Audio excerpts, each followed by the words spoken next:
El Ministerio de Cultura y Deportes interpuso una denuncia en el Ministerio Público por los trabajos de remozamiento que se efectuaron desde el 2018 hasta septiembre del 2019, debido a que, asegura, hay falta de claridad en el proceso de contratación. En la denuncia, las autoridades del Ministerio de Cultura aseguran que hay extravío de documentos durante la gestión de las anteriores autoridades de esa cartera.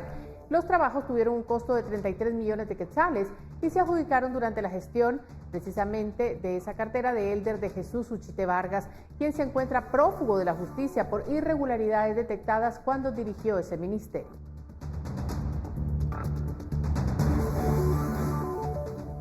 ¿Cómo están? Buenas noches, gracias por sintonizar esta hora las noticias. Nos da mucho gusto que nos prefiera para estar informado de todo lo que sucede en nuestro país y fuera de nuestras fronteras. Vamos a las noticias. Juntos saldremos adelante. Agencias Guay presenta.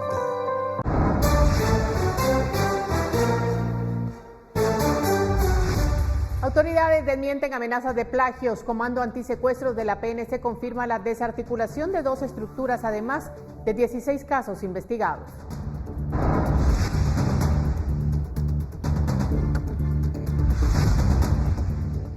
El agente de la Policía Nacional Civil, Werren López, enfrentará juicio por homicidio por la muerte del ciudadano Edgar Ick Pérez, ocurrida durante el toque de queda.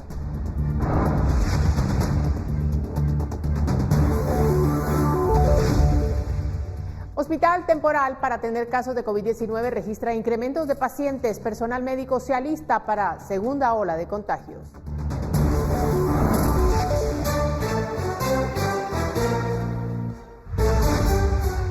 Demanda de bienes inmuebles cambia en el país y compradores ahora buscan casas con áreas al aire libre. Además, precios han bajado hasta un 30%.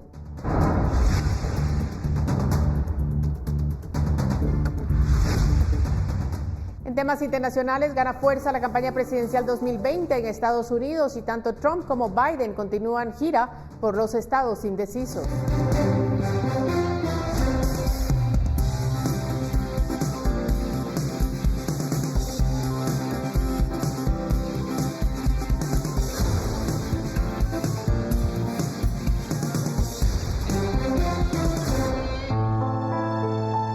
Juntos saldremos adelante. Agencias Guay presentó. En 2 días, Maynor Moto, juez tercero penal, argumentó el caso Libramiento de Chimaltenango con las imputaciones del Ministerio Público y los señalamientos de falencias de la defensa. Moto ha señalado incongruencias y ha advertido que algunos aspectos en discusión debieron ir a un proceso administrativo. El viernes próximo dictará la resolución. Maynor Moto, juez tercero penal, terminó de argumentar el caso Libramiento de Chimaltenango con los indicios presentados por la Fiscalía contra la Corrupción y los planteamientos de los abogados defensores. Moto ha sugerido que muchos aspectos que se señalan pudieron haberse discutido en la vía administrativa. Yo lo he ido aclarando poco a poco y, como ustedes lo pueden ver, he agarrado y he tomado pieza por pieza. Yo no voy a inventarme el agua azucarada, como fue. Por eso ustedes han visto que he tomado pieza por pieza y he ido analizando el contexto del caso para tomar una decisión, que esa decisión vaya congruente a las constancias procesales. De eso se trata. A mí, los señores acá presentes, no me interesa en lo más mínimo que de sus vidas. Moto dictará la resolución el próximo viernes y tendrá que aceptar o desestimar las imputaciones. Según la Fiscalía, debido al impedimento de CONASA, se constituyó la empresa Renova Ingenieros S.A. Eso para poder concursar en los futuros eventos como la adjudicación del Libramiento de Chimaltenango. Otra anomalía que halló el Ministerio Público es en las bases de licitación, ya que fueron adecuadas artificiosamente según la investigación para propiciar y facilitar la participación de Renova Ingenieros. En la investigación se determinó que Renova presentó una constancia de inscripción ante el registro de precalificados de obras del Ministerio de Comunicaciones, en la cual se indicaba falsamente que poseía una capacidad económica anual de hasta 302 millones de quetzales. Sin embargo, al verificarse el número de resolución del documento, se constató que el mismo corresponde a otra entidad mercantil. Moto aseguró haber revisado cada aspecto de esa imputación. Entre el punto de salida y el punto de terminación. Vean, yo puedo advertir no significa una disminución de la longitud ejecutada como tal, ¿verdad? En lo que es el liquidamiento. Porque evidentemente hay que ir a medirlo.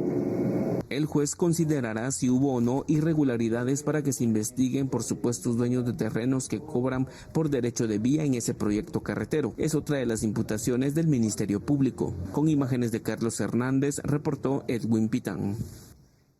La divulgación de noticias en redes sociales en relación a posibles secuestros de menores y extorsiones están motivando a escuintlecos a proteger sus comunidades, y aunque las autoridades encargadas de la seguridad comentan que estas son informaciones falsas, hay quienes aseguran que se han dado secuestros express. Muchas de las víctimas, por temor, no han denunciado. Sin embargo, ante esta situación, lo que recomienda la Policía Nacional Civil es que quienes resulten afectados no duden en denunciarlo para contrarrestar el flagelo, ya que con mantener el silencio solo provocan que esta situación empeore. De esta cuenta, líderes comunitarios han optado en limitar el acceso a sus colonias en determinados horarios, donde se presume que la delincuencia opera con más frecuencia, colocando bardas de metal y dejando tan solo un acceso a estas. Otros incluso están pensando en instalar sistemas de cámaras de videovigilancia. Unos les dicen que son secuestros express, otros pueden ser extorsiones. Lamentablemente sí están creando cierto nerviosismo en la población. A nosotros como comunidad pues se nos pidió organizarnos y ahora hay grupos que están atentos. Hay algunas cámaras dentro de la colonia, ustedes. Con más precisión ahora funcionan las famosas plumas que se pusieron para proteger el perímetro de la comunidad. Cuando se sabe de algo, pues los vecinos organizados luego cierran las entradas, los accesos a la colonia y se llama a la policía para que se verifique. Han visto los operativos, se realizan allanamientos, identificación de personas donde se han realizado capturas, personas que tienen alguna orden pendiente y han sido puestas a disposición de los juzgados. Un llamado a la población, por favor, entérese, infórmese de la información oficial a través de las cuentas oficiales de la Policía Nacional Civil y el Ministerio de Defensa. Y es que en las últimas semanas las noticias en redes sociales de secuestros en el país se han disparado, pero ahora le contamos qué está pasando realmente y cuál es la información que manejan las autoridades que se dedican a la investigación de este tipo de delitos. Luego de las imágenes de un bebé que fue secuestrado en Zacapa, encontrado a los pocos minutos, y el asesinato días después de la joven universitaria Litsi Amelia Cordón Guardado en el mismo departamento, que también fue secuestrada, en redes sociales ha circulado información sobre una ola de secuestros express a niños, niñas y adolescentes, así como mujeres. En los audios y en publicaciones se explicaba que las desapariciones las hacen grupos del crimen organizado dedicado a la trata de personas. El Ejecutivo ya ha desmentido que exista una ola, pero al ser consultado, el jefe de la Fiscalía contra Secuestros ha señalado que a la fecha ya van más de 90 denuncias con este tipo de flagelo y las víctimas son principalmente hombres. En este momento la Fiscalía contabiliza 92 denuncias. El año pasado, haciendo la revisión correspondiente, cerramos con 140 denuncias. Según el Ministerio Público, donde mayores denuncias por secuestro hay es en el departamento de Guatemala, así como en Escuintla. Sin embargo, señalan que respecto a este delito ha existido una reducción, pero también trabajan de la mano con las alertas Alba Kenneth e Isabel Claudín. En esta última, en lo que va del año, ya se reportan 1088 alertas. Desde el momento en que se hacen los reportes y se tiene conocimiento de conformidad a las investigaciones preliminares que deben de hacer en cada una de estas unidades, de que hay indicios de la comisión de un hecho delictivo relacionado con plagio o secuestro, inmediatamente la comunicación es con nosotros y para que giremos instrucciones de investigación y se pueda tomar el caso y diligenciarlo como técnicamente corresponde. Las autoridades descartan la operación de una banda en específico, pero consideran que pueden tratarse de grupos delictivos los que realizan este tipo de hechos, mientras que para el Centro de Investigaciones Económicas Nacionales, los audios y la campaña de noticias falsas está generando una psicosis en la población. Sí, nosotros más vemos que esto obedece a una campaña que se hizo muy bien hecha, no es una campaña que alguien se alarmó y que compartió algo, no, esto se compartió, están pregrabados, entonces pues al final ya somos víctimas de las noticias falsas que en muchos países se da, y aquí lo más importante es que en el mundo digital, pues antes de que uno comparta un audio, un video o una fotografía, pues debe de verificar, porque algo como esto puede causar muchísimo estrés en la población. Con imágenes de María René Barrientos, reportó para Noticiero Guatevisión, Andrea Domínguez. Mire, ante esta situación solicitamos una entrevista a la Policía Nacional Civil, quien cuenta con un comando antisecuestro que en lo que va del año señalan que ya han desarticulado 2 estructuras criminales dedicadas al plagio y al secuestro.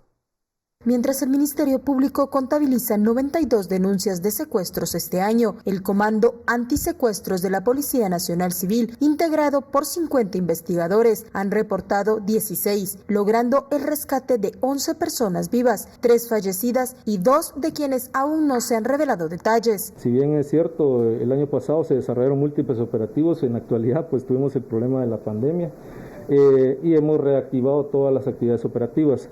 En el presente año pues llevamos 2 estructuras criminales desarticuladas, lo cual pues viene a sumar ese esfuerzo que pues Policía Nacional Civil todos los días realiza en el combate a estas estructuras criminales.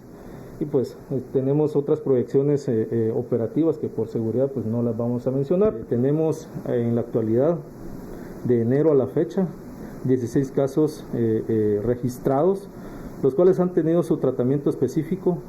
Las diligencias de investigación se han desarrollado, todo el proceso que genera desde la noticia criminal hasta el proceso de análisis e investigación de campo, pues todo ha sido informado al Ministerio Público. De esa cuenta ya hemos iniciado a operativizar los casos y es lo que le mencionaba anteriormente, de que logramos la aprehensión de 2 personas por el delito antisecuestro. Según el subdirector general de Investigación Criminal de la PNC, no hay un incremento de secuestros, pues debe existir una solicitud de dinero a la familia de la víctima para que esto se catalogue así. No hay un incremento de casos de secuestro, pero nosotros tenemos nuestro protocolo y atendemos conforme pues las denuncias vienen ingresando. Tenemos un sinfín de alertas, pero estas son alertas Alba Kenneth, alertas Isabel Claudina, que pues tienen su tratamiento específico. Asimismo, estas publicaciones malintencionadas e irresponsables son las que vienen a generar psicosis en la población guatemalteca. De esa cuenta les hago de referencia al día de hoy. Tuvimos una alerta Alba Kenneth que fue atendida oportunamente desde el día de ayer hasta el día de hoy, en donde pues la menor es localizada pues con vida, sana y salva. Pero esto viene a sumar de que pues no se trata de todas estas alertas Alba Kenneth, no son un secuestro, hay que hacer bien la diferencia. Cuando se atiende una desaparición, pues tiene el tratamiento específico en base a las diligencias de investigación respectivas. Mientras no exista una solicitud de pago en un pago de un rescate, pues obviamente no es un secuestro. Esto pues hace la diferencia entre una desaparición a un secuestro, ¿verdad? Donde pues ya existe una comunicación con los familiares de las víctimas, en lo cual pues el objetivo primordial es proteger la vida por parte de Policía Nacional Civil, y en este caso pues el pago que exigen los grupos criminales es pues por haberle coartado la vida a las personas. Con imágenes de María René Barrientos, reportó para Noticiero Guatevisión, Andrea Domínguez.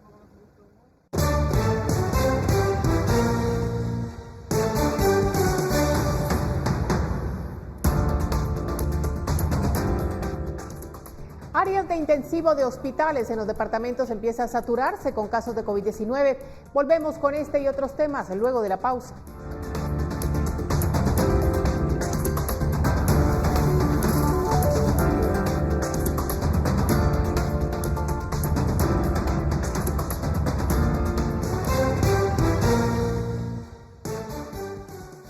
Electroral, el suero oral para todos, presenta. En el Hospital Temporal de Quetzaltenango esta semana se registró un incremento de pacientes y la ocupación aumentó de 40 a 60%, por lo que el personal médico ya se prepara para la segunda ola de coronavirus.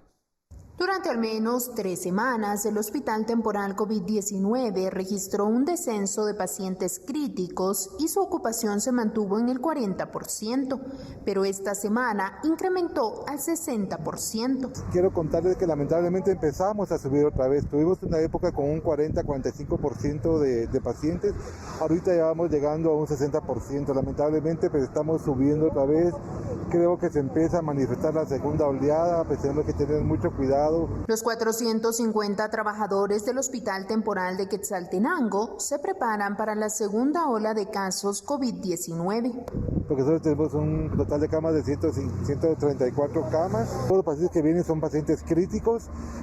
Estamos terminando ahorita de implementar el tercer intensivo. Vamos a tener un total de 28 camas más de intensivo para pacientes verdaderamente críticos. Además del incremento de casos, los constantes apagones en la ciudad de Xela son un obstáculo más para el área administrativa de este centro. Tenemos una planta grande, muy buena, que nos da la energía para todo el hospital. El hospital nunca se va a quedar sin energía. Tenemos 2 plantas, entonces si no se funciona una, funciona la otra. Lo que sí tenemos problema es de las otras, el área de oficinas, el área de laboratorios, el área de lavandería, donde no llega la planta. Pues digamos, cuando no se va la luz, prácticamente nos quedamos sin luz en las oficinas. Desde Quetzaltenango para Noticiero Guatevisión, María Longo. Y a esta hora le damos detalles del comportamiento del coronavirus en Guatemala, que según el Ministerio de Salud Pública y Asistencia Social, dice hay 714 nuevos casos confirmados para un total de 99.094. Al mismo tiempo, las autoridades reportaron 20 fallecidos para un total de 3.430 muertos. En cuanto a los pacientes recuperados, hay 88.416 estimados, mientras que el total de activos estimados es de 7.248.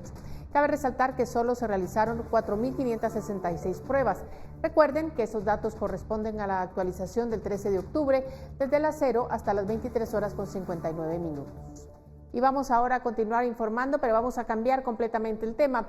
El agente de la Policía Nacional Civil, Werren López, es enviado a juicio por homicidio en el caso de la muerte del ciudadano Edgar Ick Pérez el 17 de junio pasado durante el toque de queda. El agente de la Policía Nacional Civil, Werren David López, se enfrentará a juicio por la muerte del ciudadano Edgar Ick Pérez, debido a que el 17 de junio pasado le disparó y murió durante un toque de queda. El juez noveno penal, Israel Celada, envió a juicio al agente policial por homicidio. En audiencia, Diego Cabrera, abogado de López, expuso que Ick Pérez no atendió el alto que le indicaron los policías y siguió su marcha en el vehículo que conducía. Cabrera expuso que Ick Pérez intentó huir de la autoridad. Mi representado ya pegaba la pistola.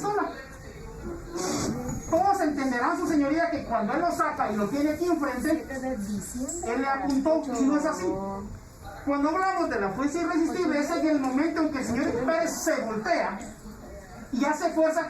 ¿Qué pasa con mi representado? Por inercia. En el mismo movimiento hace que mi representado abra la mano y, por imprudencia, se le active o se le vaya el disparo. La defensa de Ick Pérez y los querellantes señalan que hubo intencionalidad del policía para dispararle. El juez consideró que Werren debe de enfrentar el juicio por homicidio y no consideró la ejecución extrajudicial como lo pidió la defensa y los querellantes. El 21 de octubre próximo se celebrará una audiencia para ofrecimiento de pruebas. Con imágenes de Carlos Hernández, reportó Edwin Pitán. Electroral, el suero oral para todos, presentó. Vamos a hacer una pequeña pausa comercial, pero regresamos porque hay más.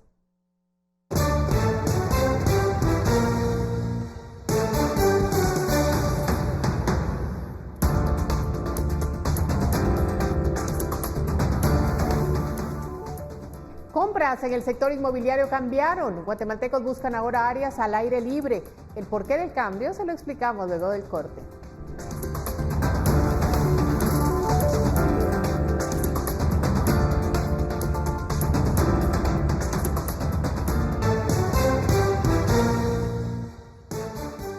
Continuamos con más. El sector inmobiliario en Guatemala y en la región venía con un crecimiento acelerado, sobre todo por la construcción de apartamentos. Sin embargo, con la pandemia las tendencias cambiaron y ahora hay mucha oferta de algo que la gente no está buscando.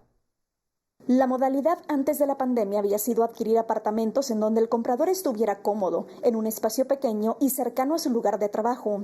Sin embargo, las tendencias en el sector inmobiliario están cambiando.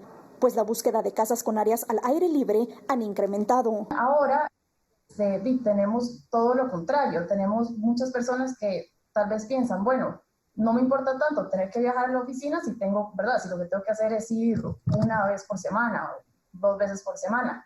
Y más bien las personas le están buscando mucha más importancia a tener un patio, a tener más aire libre, a tener espacio en sus casas. Al pasar más tiempo en casa por la pandemia, hay quienes están buscando lugares con varios cuartos para acomodar uno como oficina. Además, otro de los cambios que se han detectado son las áreas o zonas donde se buscan casas. En Guatemala, por ejemplo, zona 15 es una zona que estaba bastante en auge en este momento, o bueno, pre-COVID. Ahora, más bien, estamos viendo que las personas están más dispuestas a salir de la ciudad. Por ejemplo, irse más en el caso nuestro, ¿verdad? Más hacia las costas. No tienen tanta preocupación de cuánto tiempo van a durar en el traslado de su casa al lugar de oficina, porque no tienen que ir tan a menudo. Según Sandoval, en los últimos meses en toda la región se ha percibido un descenso en los precios de los inmuebles, entre un 20 y 30%. Para Noticiero Guatevisión, Paula Osaeta. En más noticias, las deportaciones de guatemaltecos que ingresaron a Estados Unidos de manera ilegal continúan. Este día arribó al país un vuelo proveniente de Brownsville, Texas, con 43 guatemaltecos retornados. De estos, 42 eran menores de edad, no acompañados.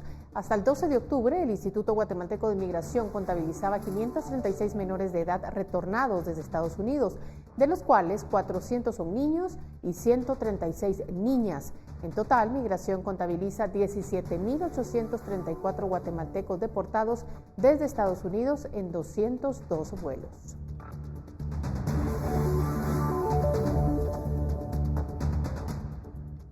Y este día, autoridades de la Policía Nacional, Migración y de la Municipalidad de Guatemala realizaron un operativo en el Parque Central de la Zona 1 con el objetivo de localizar personas que permanecen de forma irregular en territorio guatemalteco. Las acciones se coordinaron con la Policía Nacional Civil y con la Municipalidad de Guatemala, ubicando a 12 personas que estaban en situación de calle. De estas, 3 eran de nacionalidad hondureña, 4 nicaragüenses, 4 salvadoreños y un mexicano. Según las autoridades de migración, los 12 serán expulsados del país por encontrarse de manera irregular.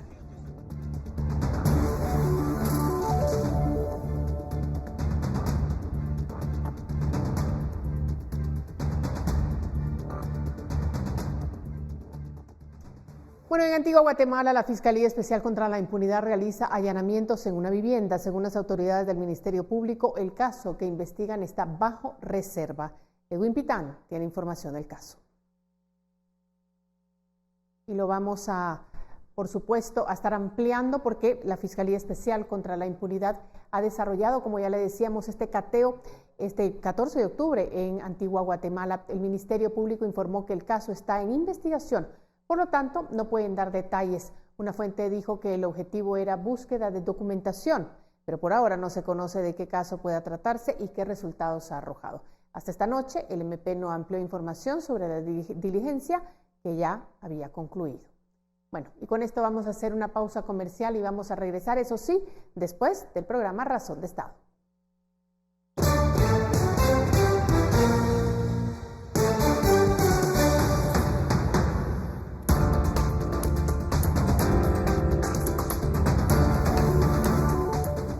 Damos paso al programa Razón de Estado, pero al volver candidatos a la presidencia de Estados Unidos aumentan giras de cara a las elecciones presidenciales.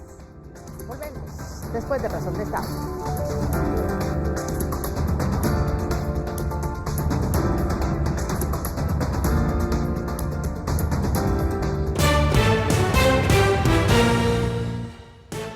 Continuamos en Noticiero Guatevisión. Gracias por seguir con nosotros y damos la bienvenida a Pamela Valdés. Ella tiene el pronóstico del clima.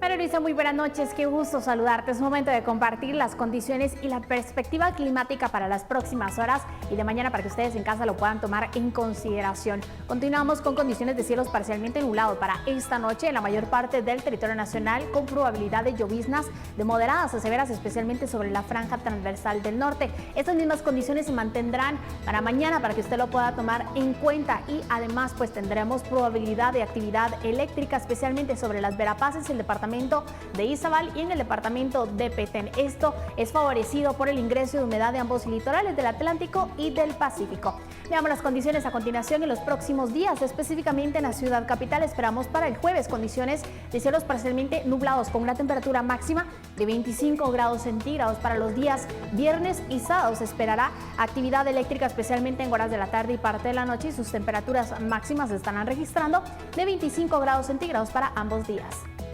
Y por último, la salida del sol lo compartimos a continuación y lo esperamos mañana a las 5:53 de la mañana y se ocultará a las 5:43 de la tarde.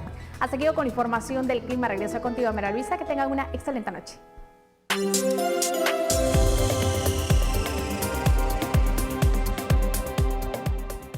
Un leve crecimiento en la recuperación económica del país es lo que muestran los indicadores medidos por la Fundación para el Desarrollo de Guatemala de agosto y septiembre, que fueron presentados este miércoles. Sin embargo, no todos los sectores este año lograron cerrar positivos. La inflación, vemos que hasta el 30 de septiembre, pues la variación interanual, es decir, entre septiembre de este año y septiembre del año pasado, pues esta variación fue de 4.97%. Subiendo respecto al mes anterior. Por su parte, el indicador del índice mensual de la actividad económica muestra una disminución en la variación interanual de 2.23%, lo que significa una tendencia a la alza. El Banco Central revisó su perspectiva de crecimiento hacia un negativo 1.5%, es decir, la economía ya no va, digamos, disminuir tanto como se había pensado, sino que estaría en un rango entre 0.5 y menos 1.5. Por actividad económica, la industria, el comercio y la educación han sido, aunque siguen en negativo, de las que más han mejorado. Estas perspectivas están siendo impulsadas, por ejemplo, por el ingreso de divisas por remesas, pues con septiembre ya son 3 meses consecutivos de tener ingresos mayores a $1,000 millones. En este mes pues se registró $1,051 millones en septiembre, llevando al acumulado de los primeros 9 meses a $8,060 millones. Esto representa un 4% más que el año pasado. Aunque el turismo ha sido el más golpeado, en cuanto a divisas ya tuvo un leve crecimiento de $531,000. Para Noticiero Guatevisión, Paula Osaeta. Y el Ministerio de Economía, el Programa Nacional de Competitividad y la Asociación de Zonas Francas de Guatemala expresaron esta mañana en una conferencia de prensa la urgente necesidad de que el Congreso apruebe la iniciativa 5174 que permitiría la recuperación económica del país. Para el 2015, las zonas francas generaban 4.570 empleos formales. Para el año 2019, con el retiro de varias industrias, se perdió el 53% de dichos empleos. Es por eso que el Ministerio de Economía, el Programa Nacional de Competitividad y la Asociación de Zonas Francas de Guatemala presentaron la reforma a la Ley de Zonas Francas y expresaron la urgente necesidad que se tiene para que el Congreso apruebe en tercera lectura la iniciativa 5174 que permitiría la recuperación económica del país y la generación de empleos. Hay 41 empresas que ya de manera formal solicitaron el poder ingresar al país, traer sus operaciones, por lo tanto, plazas de trabajo para todos los guatemaltecos. La Asociación de Zonas Francas habló sobre las oportunidades que tiene el país para ser la primera opción para invertir con la salida de empresas de Asia, ya que hay puertos de ingreso por el Pacífico y Atlántico y más cercanía al mercado mexicano. ¿Qué obras se están haciendo? Se están invirtiendo $40 millones en el Aeropuerto Internacional de Carga en el Puerto de San José. Se van a invertir cerca de $55 millones en la ampliación de Puerto Quetzal. Se van a invertir cerca de $80 millones en la autopista Escuintla-Puerto Quetzal. Y se van a invertir más de $150 millones en parques industriales en esta región para que empresas de todo el mundo puedan venir a establecerse en condiciones óptimas. En la actualidad, en el país operan 10 zonas francas. Si se aprobara la iniciativa 5174, se beneficiarían actividades como derivados de alcohol, cuero, medicamentos, pinturas, cosméticos, plásticos, juguetes y electrodomésticos. La crianza de especies marítimas o de agua dulce, y el otro tiene que ver con los centros de recreación y hoteles, ¿sí? Áreas distintas del país tienen potencial distinto. Y ahí es donde tenemos que enfocarnos, ¿ya? Hay mucho potencial en las costas del país, a las cuales estos dos sectores se pueden volver pero muy importantes para poder generar empleo. El impacto de la desaceleración en las exportaciones de zonas francas llevó a que sus exportaciones totales se redujeran de $734 millones en el 2015 a 583 millones al 2018. Para Noticiero Guatevisión, Paula Osaeta. En el 2021 se prevé que Honduras tenga uno de los aeropuertos más modernos de Centroamérica. Será la nueva terminal aérea de Palmerola, con una inversión de más de $160 millones. Honduras tendrá en 2021 uno de los aeropuertos más modernos de Centroamérica, con una inversión de más de $160 millones, según dijo a EFE el director de la división de aeropuertos del grupo ETCO, Peter Fleming. Ha sido muy ardua, además de que el invierno de este año ha sido realmente fuerte y eso nos ha limitado mucho. Cuando usted está construyendo, las lluvias son su principal enemigo. Pero pese a eso, vamos a un 68%. La terminal de pasajeros, digamos que está bastante avanzada en obra gris, ya prácticamente terminada.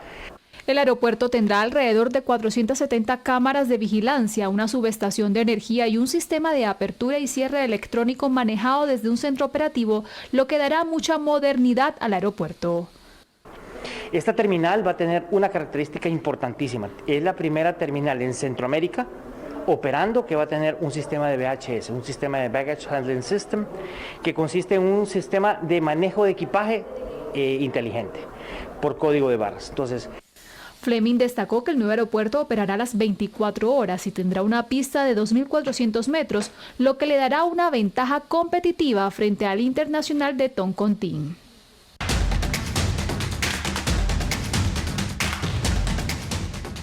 Y a 4 días de las elecciones, miles de bolivianos asistieron este miércoles al cierre de campaña del candidato izquierdista Luis Arce en la ciudad de El Alto, invasión electoral de su mentor, el exmandatario Evo Morales. Arce y el presidente centrista Carlos Mesa, que cerró su campaña el martes, son los únicos de los 6 candidatos en lista con posibilidades de ganar en los comicios del domingo. Según los sondeos, en esta campaña no se realizaron previamente mítines masivos debido a la pandemia, por lo que los partidos se volcaron a buscar votos a través de redes sociales o de caravanas en bicicleta. La campaña ha estado marcada por la polarización entre los partidarios y detractores de Morales. 18 de octubre, necesitamos, queridos ciudadanos. Y las autoridades de la región española decidieron clausurar durante 15 días estos comercios ante el aumento de las infecciones por COVID-19. Según el gobierno local, la drástica medida busca evitar un nuevo confinamiento. Las tiendas, los centros comerciales y salas de deportes verán reducidas aún más su aforo, mientras que las universidades sostendrán todas sus clases a distancia hasta final de mes. Europa se enfrenta a una segunda ola de la pandemia. Francia decretó el miércoles un toque de queda nocturno en 9 ciudades, incluida París, al menos durante un mes. El viejo continente contabiliza en total más de 244.000 fallecidos y 6,7 millones de contagios por coronavirus, y es la región del mundo donde la enfermedad avanzó más durante la semana pasada.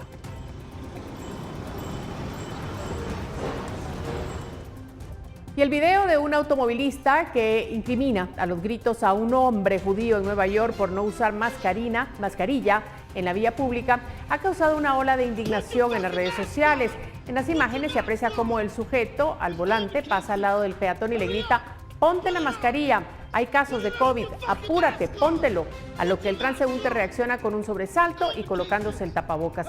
La grabación, cuya fecha exacta no ha trascendido, fue compartida este miércoles por un antiguo asambleísta neoyorquino y fundador del grupo estadounidense contra el antisemitismo. De acuerdo con los lineamientos oficiales del estado de Nueva York, las mascarillas solamente son obligatorias en espacios públicos en caso de no poder mantener una distancia de seguridad de 2 metros con respecto a otras personas. There's COVID cases. Hurry up. Put it on. Did you use the word smart? And if you would have had, let me just tell you something. Shut up, man. Y Donald Trump dijo ante una multitud que está combatiendo marxistas y lunáticos de la oposición demócrata y envió un mensaje directo hacia las mujeres, un sector que le ha retirado parcialmente su apoyo, según las últimas encuestas.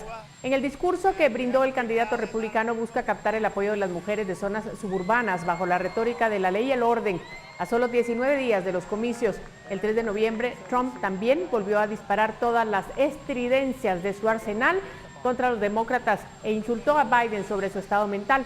dijo que el ex vicepresidente estaba asustado como un perro durante el debate. Lo calificó como disparatado mentalmente.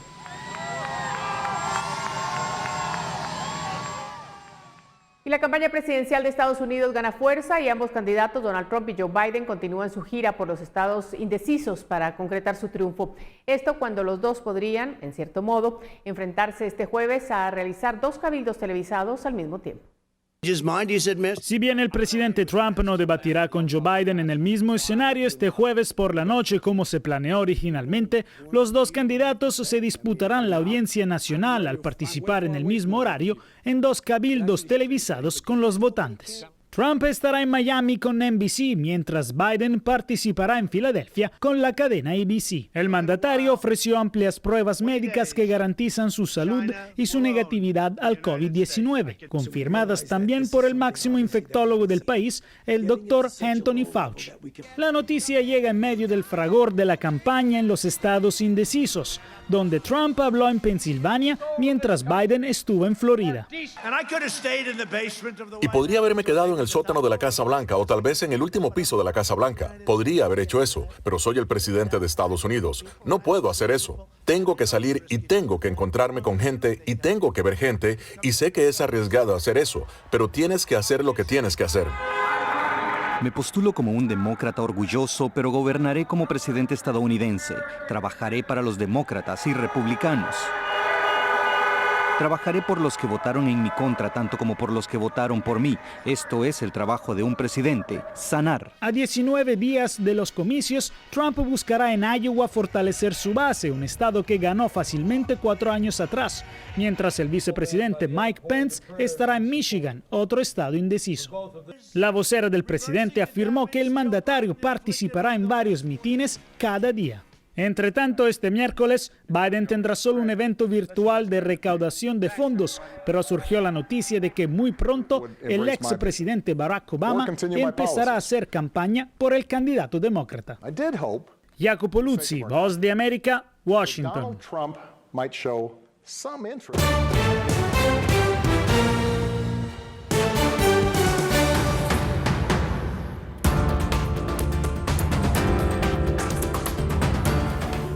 Cuestionan a ministro de Comunicaciones por solicitud de monto para presupuesto del próximo año. Tenemos más información en breve.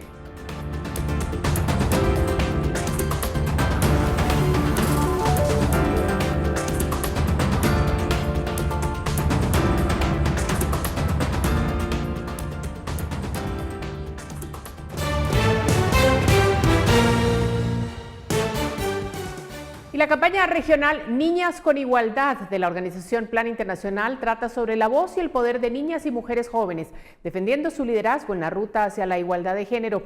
A continuación, conocemos más detalles. La campaña regional Niñas con Igualdad de la organización Plan Internacional trata sobre la voz y el poder de niñas y mujeres jóvenes en los distintos espacios.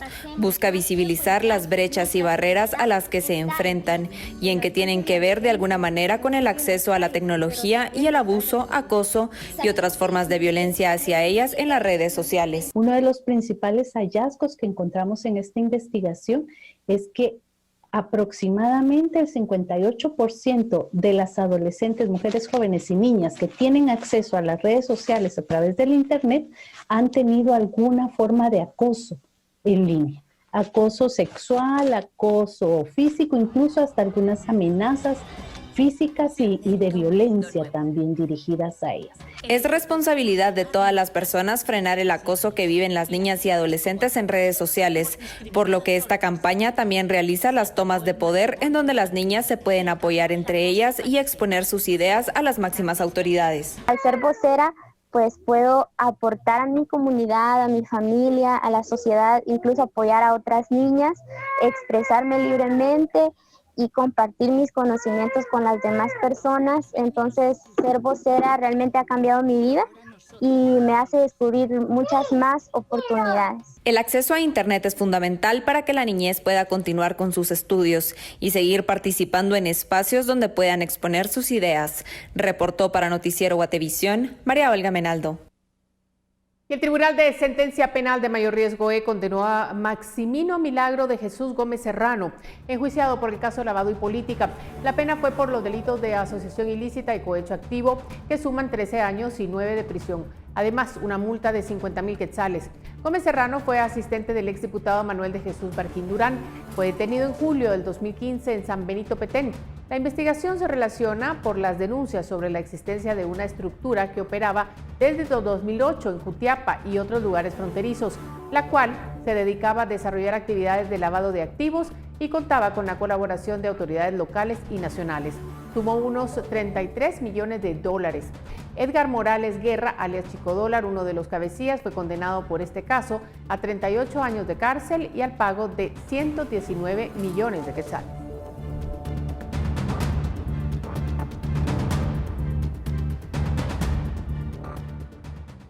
Mientras la Unidad Nacional de la Esperanza continúa el repaso de entidades para comprender el reparto del presupuesto nacional para el próximo año.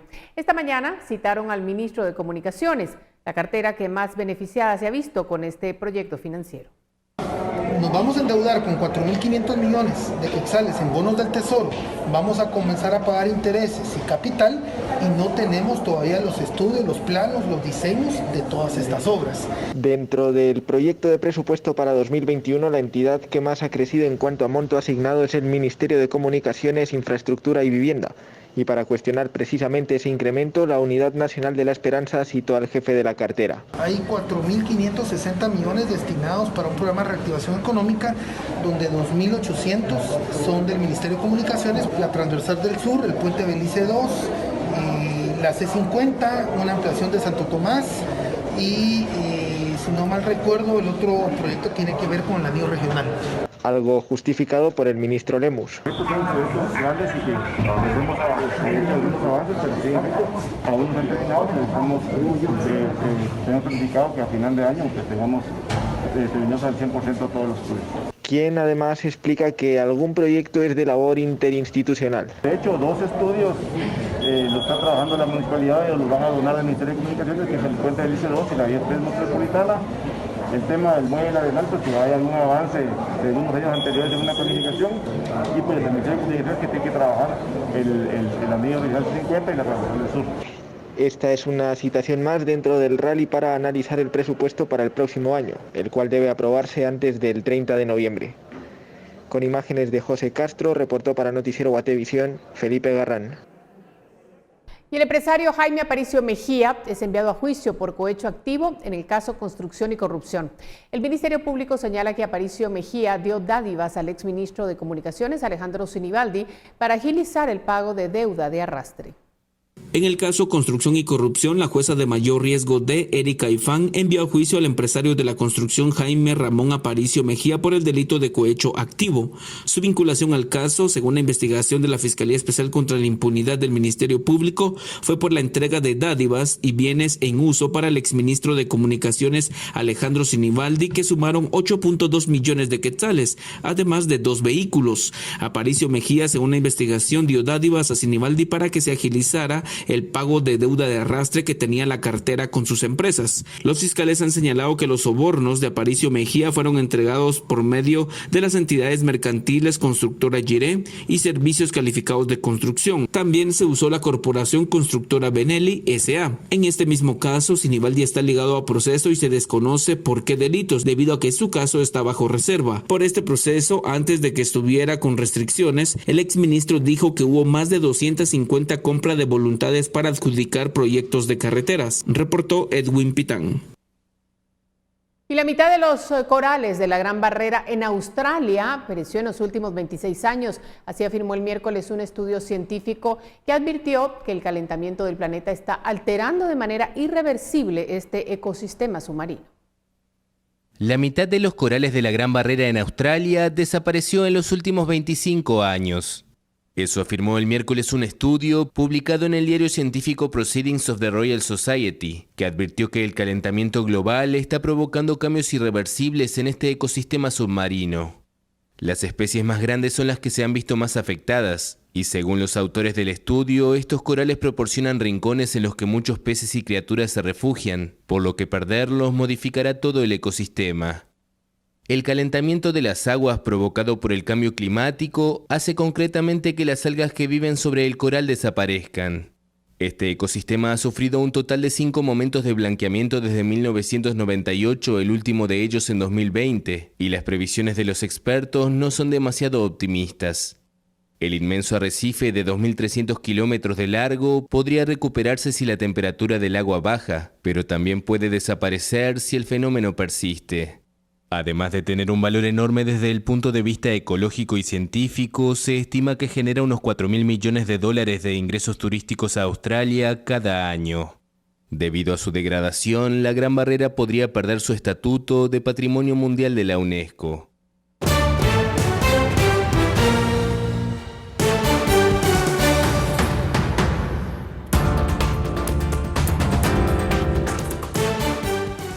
En un hecho poco típico, el Pleno de los Diputados se reunió este miércoles bajo la premisa de avanzar con la elección de magistrados a la Corte Suprema de Justicia. Sin embargo, y aunque hoy no estaba agendada la interpelación al ministro de Desarrollo, que lleva ya 6 sesiones, el orden del día quedó casi sin moverse. Por eso, diputadas y diputados, por favor, hagamos conciencia dentro de nosotros también para poder entrar hoy mismo a votar por magistrados. El diputado Ponce lo pide por favor porque la razón principal para celebrar una plenaria este miércoles era avanzar con la elección de magistrados a la Corte Suprema de Justicia, algo que, sin embargo, se sostiene en la cola de la agenda. Que el punto número 8, elección de magistrados a la Corte de Apelaciones y otros tribunales colegiados, pase a ser el número 4. Y a pesar del intento de cambio, todo se mantuvo. Por lo tanto, habiendo minoría, queda improbada la propuesta presentada. A partir de ahí, el almuerzo al orden del día.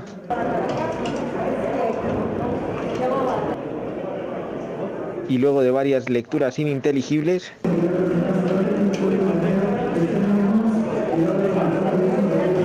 no habiendo el quórum necesario para continuar con la sesión, se levanta la misma y se les recuerda la convocatoria para mañana a las 10 de la mañana. Algo que genera opiniones encontradas. No es una prioridad, lo hemos visto porque la alianza oficial que parte desde la Junta Directiva nunca prioriza la elección de las Cortes. Una muestra de que podemos avanzar en la agenda económica, que es lo que Guatemala necesita para la reactivación.